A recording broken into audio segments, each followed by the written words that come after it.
Hi, and welcome to Optimum TV. I'm Stephen Adams, and today I'm joined by Jonathan Kwok, who is CEO and co-founder of Infinitopes. Infinitopes is a spin-out from Oxford University, which is supported by Cancer Research UK, and it is developing cancer vaccines. So, hello, Jonathan. Hi, Stephen. Pleasure to meet you. Thanks for being with us. So, when most people think about cancer vaccines, they will typically think about a preventative vaccine. That's what most people think when they think of the word vaccines. They might think of something like the HPV vaccine, or some people might think of personalized vaccines, such as those being developed by Moderna using mRNA technology. So, where does Infinitopes technology sit within that context? Most people, particularly parents, are aware of the HPV vaccines, things like Cervarix and Gardasil given to preteens children to protect them from HPV virus. And that's the virus that always causes cervical cancers. That's a so-called prophylactic vaccine. So it's to prevent the virus, which then prevents the cancer. What we, Moderna and others, are now able to do is to create therapeutic vaccines. And those are designed to treat patients who already have cancer. So I'll explain it later, but what we're trying to do is precisely identify the targets on the outside of the tumor, as opposed to the virus that causes them, in order to train the immune system to go hunt down those cancer cells. And what the immune system is then able to do is kill those cancers and save those patients' lives. Okay, so cancer vaccines have a bit of a checkered history, don't they? It's been a long, slow road, and many have fallen at the multiple hurdles. What gives you confidence that Infinitopes technology can get over those hurdles and get to the finishing line? You're absolutely right, Stephen. People forget that actually vaccines have been around for 200 years or so, ever since the British doctor Edward Jenner created the first vaccine against smallpox. So to create a vaccine to treat cancer, that's a bit of a holy grail for medicine. Only it's a really difficult holy grail to solve. We're always standing on the shoulders of giants in medicine, and there are a lot of men and women who've done amazing things before us, but we've never really been able to solve the problem of the right targets, the most effective delivery systems, and optimal patient selection. And by that, I mean, you have to find specifically the proteins on the outside of tumor cells to cause a well-targeted response.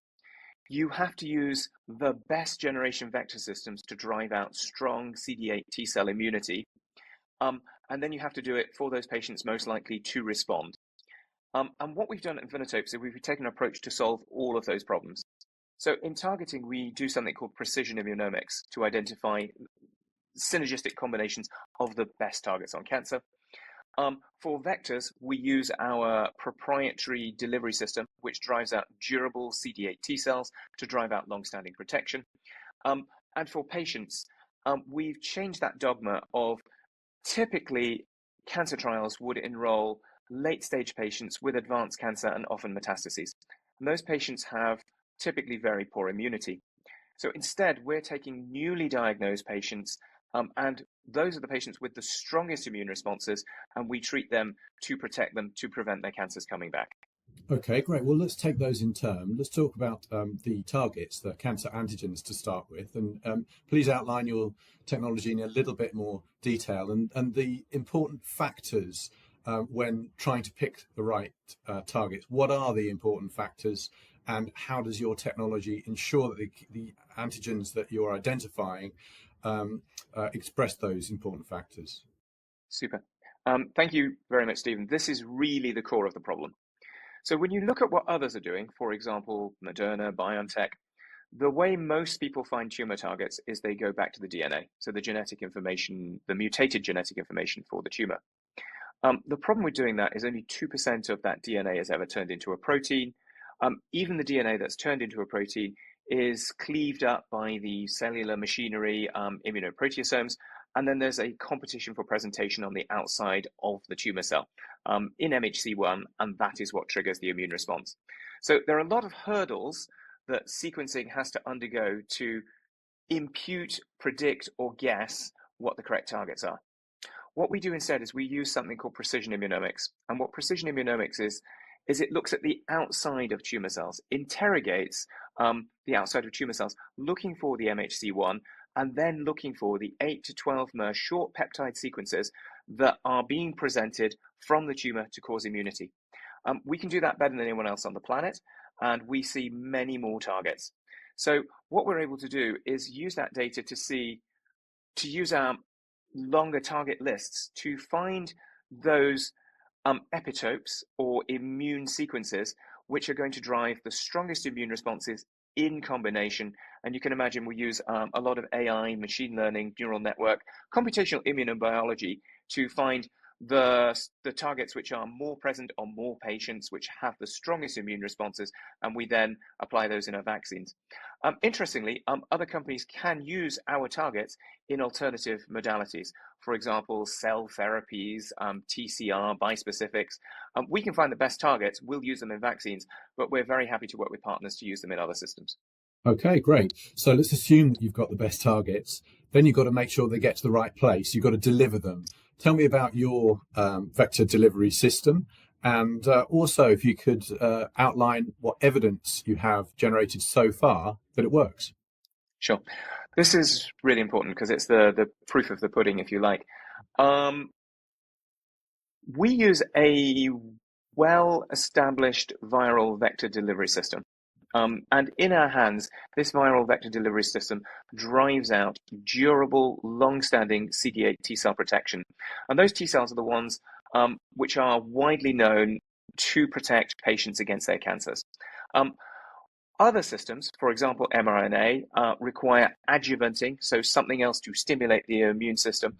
And those adjuvants require, in Moderna's case, for example, maybe 18 visits to an oncology clinic, and there's a cost associated with that. The evidence we've got is really strong preclinical evidence in industry standard animal models. And what we've done is we've tested our precision targeting plus these viral vector delivery systems to protect animals, in this case mice, against prophylactic, therapeutic, and metastatic cancer models. And we've done this in the UK, in Oxford, and in other well-known immunology labs in Europe. We can completely prevent metastases. And that's important because 70 to 90% of cancer patients' deaths are due to metastases. And we can get up to 80% survival, depending on the targeting. The control animals who are not receiving our targeted vaccines all die within 3 weeks. So it's really raising expectations from the doctors we work with to take this into human trials. The benefit to patients is not requiring sequencing, having fewer jabs, being able to receive a vaccine earlier because we don't have to wait to have the cancer out. We can give the vaccine before, and that can generate something called epitope spreading, which gives you better immunity against your cancer. It's obviously more cost effective as well. What excites you about what's coming next? What's on the near-term horizon for Infinitopes? The most exciting thing is we're about to take all of this into human trials. It's a phase 1/2A human trial, randomized, double-blind for 60 cancer patients. This is going to be in 4 NHS university cancer centres. We're very excited to work with a range of brilliant doctors, and we're going to be giving our vaccines to protect these patients from their cancers coming back. When does it start and what type of cancer?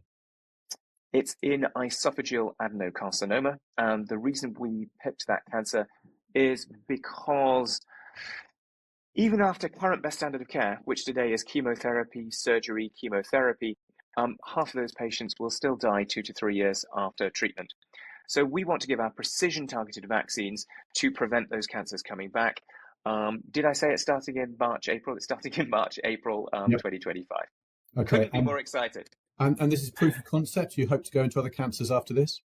This is absolutely proof of concept.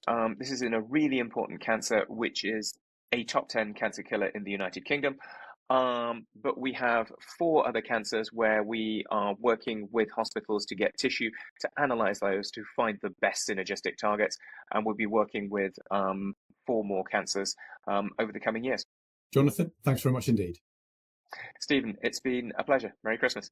Bye-bye.